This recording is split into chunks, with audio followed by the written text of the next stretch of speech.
corruption has been one of the most persistent and destructive forces in Africa's political history, a shadow that has loomed over nations since independence and continues to shape their destinies today. Across the continent, countless leaders have risen to power promising transformation, only to betray their people by siphoning national wealth for personal gain. Nigeria's Sani Abacha, for instance, looted an estimated $5 billion in just 5 years, hiding the money in foreign accounts while his nation battled poverty. In Angola, José Eduardo dos Santos turned oil wealth into a family empire, and Equatorial Guinea's Teodoro Obiangwema built a dynasty amid widespread poverty despite vast natural resources. Omar Bongo ruled Gabon for over 4 decades, enriching his clan through oil revenues, and even Egypt's Hosni Mubarak amassed billions while his people struggled. Yet, none of these notorious figures come close to the scale and audacity of the man we shall discuss in this video. Ruling from 1965 to 1997, he transformed one of Africa's richest nations into a personal empire, plundering an estimated $10 to $15 billion from the treasury, while the country's infrastructure, healthcare, and education collapsed. He built palaces in the jungle, flew the Concorde for shopping trips, and treated the country's treasury as his personal ATM. His kleptocracy was so vast and systematic that corruption itself became a pillar of governance, shaping every aspect of public life. His reign remains the ultimate symbol of Africa's post-colonial betrayal, a cautionary tale of how absolute power and unchecked greed can cripple even the wealthiest of nations. He was not only corrupt, he elevated corruption into an art form, leaving behind a broken country and a legacy that continues to haunt his country till date. This is the story of the man who ruled for 32 years and is considered by many as the most corrupt man in African history. This is the story of Mobutu Sese Seko, the man who single-handedly stole close to $15 billion from Zaire, now the Democratic Republic of Congo, and left the country in shambles.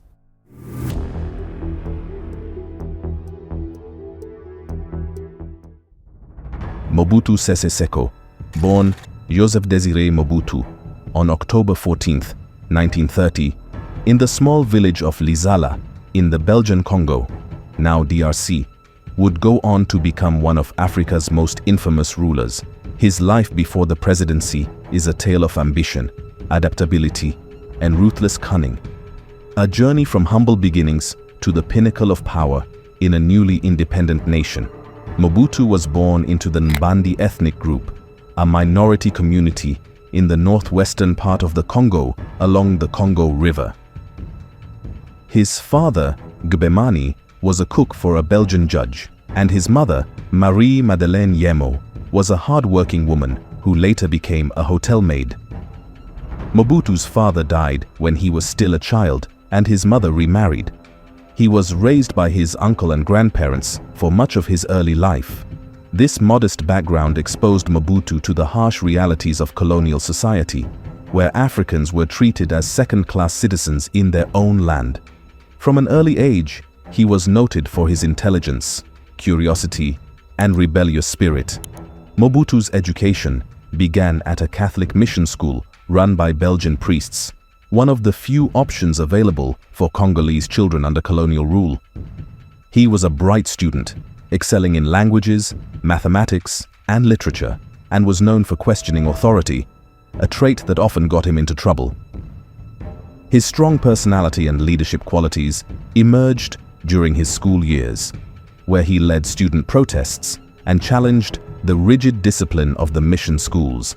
However, he also developed a deep appreciation for European culture and administration, which would later influence his governance style. At age 19, in 1949, Mobutu enlisted in the Force Publique, the colonial army of the Belgian Congo. This move was pivotal in shaping his character and future ambitions. The Force Publique was notorious for its harsh discipline and racial hierarchy, with Belgian officers commanding African troops.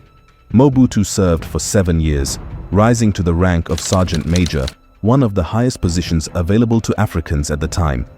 During his military service, he traveled extensively across the vast colony and learned several languages, including French, Lingala, and Swahili.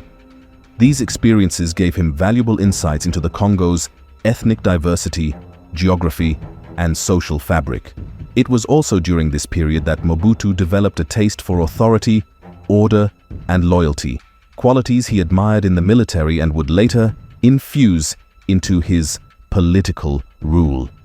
However, despite his progress, Mobutu became disillusioned with the limited opportunities for Africans in the colonial army. In 1956, he left the force publique and turned his attention to journalism, a field that offered both influence and visibility. Mobutu began writing for L'Avenir, a prominent Congolese newspaper. His articulate writing style and strong political opinions quickly earned him a reputation as an emerging intellectual voice among the Congolese elite. Through journalism, he gained access to political circles and became familiar with the emerging nationalist movements that were demanding independence from Belgium. Mobutu developed contacts with key Congolese leaders, most notably Patrice Lumumba, the charismatic founder of the Mouvement National Congolais, MNC. Lumumba saw potential in the young, ambitious Mobutu and took him under his wing, bringing him into the party as a political aide and advisor. By the late 1950s, the winds of change were sweeping across Africa. Across the continent, colonial empires were crumbling and nationalist movements were rising. The Congo was no exception. The Belgians, however, were unprepared for the rapid pace of political awakening and announced in 1959 that the Congo would gain independence by June 30, 1960. This sudden decision triggered a chaotic rush for power among various political factions. Mobutu, positioned within Lumumba's MNC, became a key liaison between the party and the Belgian administration due to his military background and fluency in French. As independence approached, Mobutu's role grew in importance. He served as Lumumba's secretary and informal intelligence advisor, helping to organize the party and manage contacts with both Belgian officials and Western diplomats. His dual experience in the army and the press made him an invaluable asset, bridging the gap between nationalist fervor and pragmatic politics. He was also building a network of allies in the army and the civil service, connections that would later prove crucial. On June 30th, 1960, the Congo gained independence, becoming the Republic of the Congo, later renamed Zaire in 1971. Joseph Kasavubu became the country's first president, and Patrice Lumumba was appointed prime minister.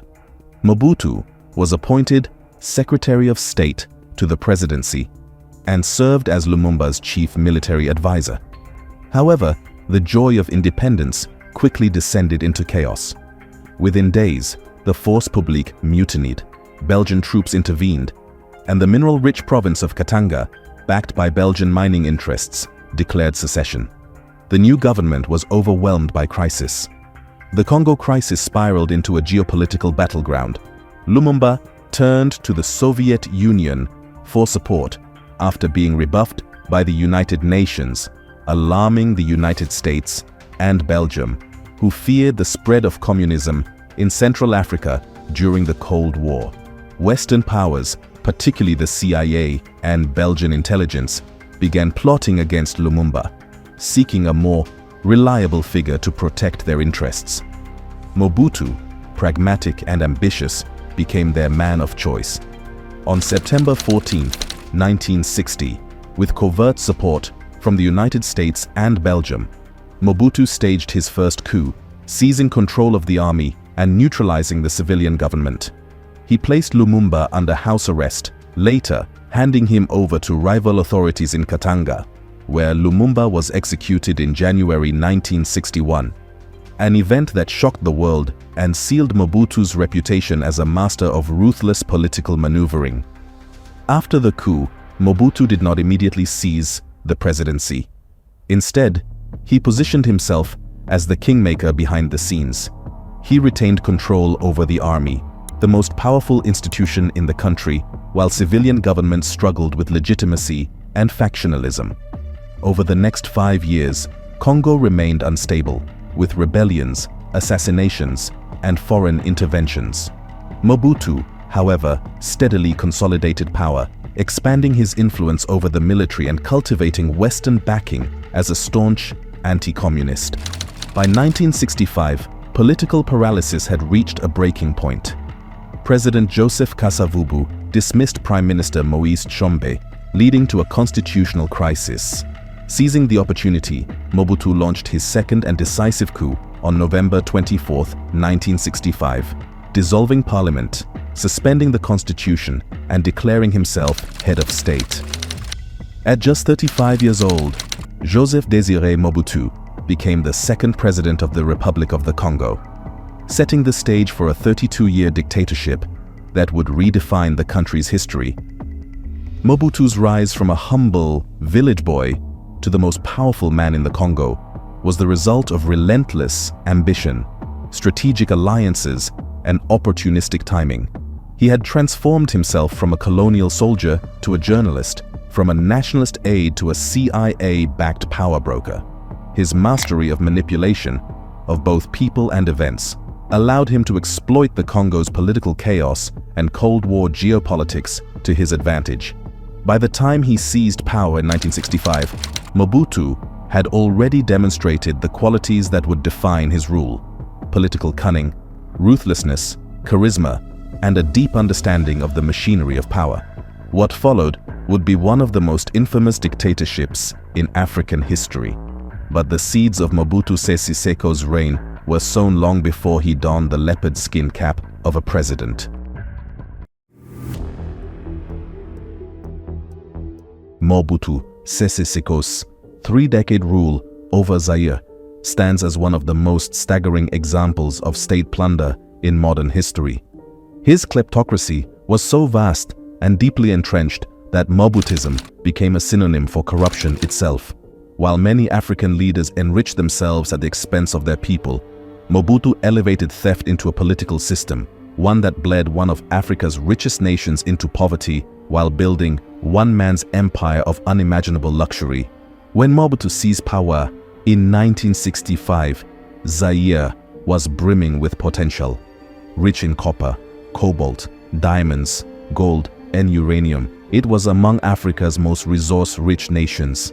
Instead of using this wealth to develop infrastructure, healthcare, or education, Mobutu turned the state into a personal ATM. His regime was based on the principle that everything belongs to the president. Ministers, military generals, and civil servants followed his example, institutionalizing corruption at every level of government. Mobutu is believed to have stolen between $10 billion and $15 billion, a colossal amount, especially considering Zaire's annual GDP often hovered around $5 billion. To put this in perspective, the country's foreign debt in the 1990s was approximately $14 billion, meaning Mobutu's personal wealth nearly equaled the nation's total debt. This staggering theft was achieved through several deliberate strategies. First, Mobutu directly looted state coffers. The treasury became indistinguishable from his personal bank account. Revenue from mining companies and nationalized industries flowed not into development projects, but into his private accounts in Swiss and Belgian banks. He would order the central bank to issue checks in his name without explanation. Foreign aid, billions from the United States, Belgium, and the World Bank, was siphoned off before it ever reached its intended purpose. Second, Mobutu perfected the art of patronage. He handed lucrative government contracts and state monopolies to loyalists and family members, who in turn funneled kickbacks to him. Government positions were sold or awarded not on merit, but on loyalty and bribery.